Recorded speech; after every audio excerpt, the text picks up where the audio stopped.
नमस्कार।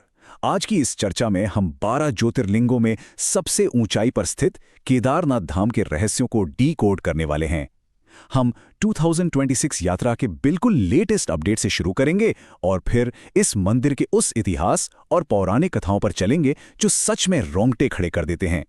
तो बिना देरी किए सीधे शुरू करते हैं। आज का हमारा ये सफर 4 हिस्सों में बटा हुआ है।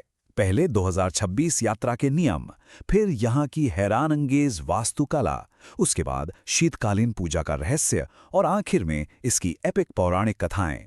एक प्रैक्टिकल रोड मैप से लेकर सदियों पुराने रहस्यों तक का ये सफर चलने वाला है। तो पहले हिस्से पर आते हैं 2026 यात्रा के अपडेट्स और नियम।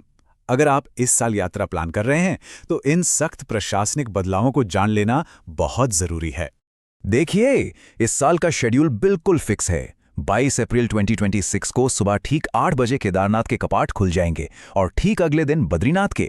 और अगर क्लोजिंग डेट की बात करें तो वो 11 नवंबर यानी भैया दूज के आसपास तय की गई है। ये काफी स्पेसिफिक टाइमलाइन है जिसके अंदर इस साल की पूरी यात्रा चलने वाली है। अब इस बार सबसे बड़ा फोकस डिसिप्लिन और सेफ्टी पर है। नियम सच में काफी सख्त हैं। मंदिर के अंदर मोबाइल फोन्स और फोटोग्राफी बिल्कुल अलाउड नहीं है। रजिस्ट्रेशन पोर्टल के जरिए करना स्ट्रिक्टली अनिवार्य है और चेक पॉइंट्स पर कंटिन्यूअसली क्यूआर कोड ई पास स्कैन किए जाएंगे। हेलीकॉप्टर बुकिंग्स भी सिर्फ आईआरसीटीसी से होंगी। एसडीआरएफ और हेल्थ कैंप्स तो एक्टिव रहेंगे ही। और हाँ, बर्फबारी को देखते हुए हैवी वुलन्स और रेनकोट्स की सख्त सलाह दी गई है। और इन सख्त नियमों के बावजूद इस आंकड़े पर जरा गौर कीजिए, 19 लाख। जी हां, 19 लाख से ज्यादा लोग अब तक ऑनलाइन या ऑफलाइन रजिस्ट्रेशन पूरा कर चुके हैं, जिसके बिना आगे बढ़ने की परमिशन ही नहीं है। ये मैसिव नंबर अपने आप में बताता है कि इस यात्रा की ललक लोगों में कितनी ज्यादा है। चलिए अब इन आधुनिक बातों से थोड़ा आगे बढ़ते हैं हमारे दूसरे हिस्से की तरफ, वास्तुकला और आपदा से बचाव। आखिर ऐसा क्या है इस मंदिर के स्ट्रक्चर में जिसने इसे सदियों तक बड़े से बड़े प्राकृतिक प्रकोपों के सामने टिकाए रखा? इसकी टाइमलाइन सच में हैरान करने वाली है। 8वीं शताब्दी में आदि शंकराचार्य जी ने इसका पुनर्निर्माण किया। उसके बाद 13वीं से 17वीं शताब्दी तक ये मंदिर एक लिटिल आइस एज में बर्फ के नीचे दबा रहा। फिर 2013 में मंदाकिनी नदी की वो भयंकर बाढ़ आई और आज 2026 में हम इसे एक रेगुलेटेड आधुनिक यात्रा के रूप में पूरी शान से खड़ा देख रहे हैं। ये सफर किसी चमत्कार से कम नहीं है। मैंने अभी लिटिल आइस एज का जिक्र किया है ना, अब इस नंबर को देखिए, 400। Wadia institute of Himalayan geology के वैज्ञानिकों का पुख्ता कहना है कि यह मंदिर पूरे 400 साल तक एक भारी ग्लेशियर के नीचे कंप्लीटली दबा रहा। 4 सदियों तक लगातार बर्फ के दबाव को झेलने के बाद भी इस मंदिर का बाल बांका नहीं हुआ। तो आखिर ये मंदिर टिका कैसे रहा? इसका जवाब छिपा है इसकी अद्भुत एंशिएंट इंटरलॉकिंग टेक्निक में। देखिए, इस मंदिर को बनाने में भूरे रंग के विशाल पत्थरों का इस्तेमाल हुआ है, और वो भी बिना किसी सीमेंट के। इन पत्थरों को बस आपस में फंसाकर जोड़ा गया है। जब ग्लेशियर की बर्फ पिघली तो इन पत्थरों पर उसके रगड़ के निशान थे। बिना मोटर की यह कुशल इंजीनियरिंग ही वो वजह है जिससे ये स्ट्रक्चर भूकंप और हैवी स्नोफॉल दोनों आराम से झेल जाता है। इंजीनियरिंग के अलावा 2013 की विनाशकारी बाढ़ में सर्वाइवल की एक और खास वजह थी भीमशिला। जब पानी हर चीज को अपने साथ बहाकर ला रहा था, तब एक विशाल चट्टान बहकर आई और मंदिर के ठीक पीछे फंस गई। इस एक बोल्डर ने तेजी से आते रेजिंग वाटर्स को 2 हिस्सों में बांट दिया, जिसने एक शील्ड की तरह मेन मंदिर को बचा लिया। लोग आज भी इसे भगवान शिव का भेजा हुआ सुरक्षा कवच मानकर पूजते हैं। यहां से हम आते हैं अपने तीसरे पड़ाव पर, शीतकालीन पूजा और दैवीय रक्षक। जैसे ही हिमालय में कठोर सर्दियां आती हैं, यहाँ की प्रथा का एक बिल्कुल अलग पहलू हमारे सामने आता है। होता क्या है कि इस हार्श मौसम की वजह से डेटी की लोकेशन ही बदल जाती है। ऊंचाई पर स्थित केदारनाथ मंदिर तो सिर्फ 6 महीने खुलता है। बाकी के 6 महीने जब ऊपर भारी बर्फ जम जाती है, तब भगवान की डोली और विग्रह को वहां से नीचे उखी मठ के ओमकारेश्वर मंदिर में ले जाया जाता है और फिर पूजा वहीं चलती है।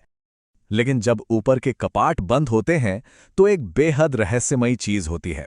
कपाट बंद होने से ठीक पहले मंदिर के अंदर एक अखंड दीप जलाया जाता है और लोक मान्यता ये है कि 6 महीने बाद जब बर्फ हटाकर वापस मंदिर खोला जाता है तो उस अंधेरे में वही दीपक निरंतर जलता हुआ मिलता है। ये सच में एक डीप सेक्रेड फिनोमिनम माना जाता है। अब सवाल उठता है कि उन बर्फीले 6 महीनों में जब डोर्स लॉक हो जाते हैं तो उस जगह को गार्ड कौन करता है। ये जिम्मेदारी है इन सपोर्टिंग डीटीज की। पहले हैं ईशानेश्वर महादेव, जिनकी पूजा केदारनाथ से पहले करना मैंडेटरी होता है। और दूसरे हैं भैरवनाथ। भैरवनाथ को ही इस पूरे स्नोबाउंड एरिया का उग्र रक्षक माना जाता है, जो सर्दी के मौसम में इस निर्जन इलाके की हिफाजत करते हैं। और अब हम आते हैं अपने आखिरी और शायद सबसे फैसिनेटिंग हिस्से पर, केदारनाथ की पौराणिक उत्पत्ति। चलिए देखते हैं कि कैसे इस एंशिएंट मेसनरी मार्वल को सीधे स्वर्ग का द्वार कहा जाने लगा। केदारनाथ से आगे एक बेहद कठिन और दुर्गम रास्ता जाता है, जिसे स्वर्गारोहिणी कहते हैं। लेजेंड्स कहते हैं कि यह वही मार्ग है जहां से पांडव सशरीर स्वर्ग की यात्रा पर निकले थे। इस यात्रा ने पांडवों का पूरा इम्तिहान लिया, और कथाओं के मुताबिक केवल युधिष्ठिर ही अकेले थे जो इस सेलेस्टियल जर्नी के एंड तक सक्सेसफुली पहुंच पाए थे। पंच केदार की जो उत्पत्ति वाली मिथोलॉजी है वो तो और भी कमाल की है। कहा जाता है कि भगवान शिव पांडवों से बचने के लिए एक बैल यानी बुल के भेष में थे। जब भीम ने उन्हें पकड़ने की कोशिश की तो वो जमीन में धंसने लगे। भीम के हाथ में सिर्फ उनका हंप यानी कुबड़ आया, जो जगह आज केदारनाथ कहलाती है।